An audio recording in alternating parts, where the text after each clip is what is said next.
विमान अघटन को नहीं आसला पुणी एक खबर जो विमान कौन यांत्रिक त्रुटि देखा देनी कि इंधन सरी जाइनी बरम विमान झरका फेम बाहरी जाइतिबार घटना सामना को आसी। मझी आकाश रे विमान भितर झरका फ्रेम हठात हुगुला होई बाहरी जिबा परे यात्री भितर आतंक खेली जाइतिबा देखिबाकु मिलिछि। तेबे मंगलवार दिन गोआरू पुणे अभिमुखे उड़ाण भरुवा स्पाइस जेट विमान ST-1080 आकाश में गंतव्य स्थल अभिमुखे यात्रा करुवा बेले हठात सीट पाखरु लागितिबा भीतर झरका फेम बाहर को बाहरी आसीतिला।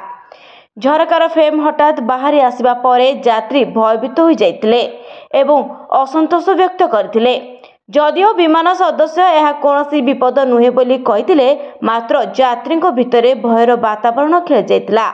विमानटी पुणे सुरक्षित अवतरण करने पर झरकार मरामती करा जाइतिला।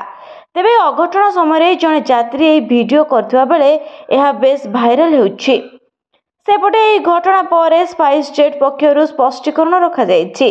कंपनी पक्षरु कहा जाइछि भांगी जाइतिबा अंशटी विमान भितर को खरा न आसिबा पई लगा जाइथाय। छाई पाई यह झरका उपरे लगा जाइथाय।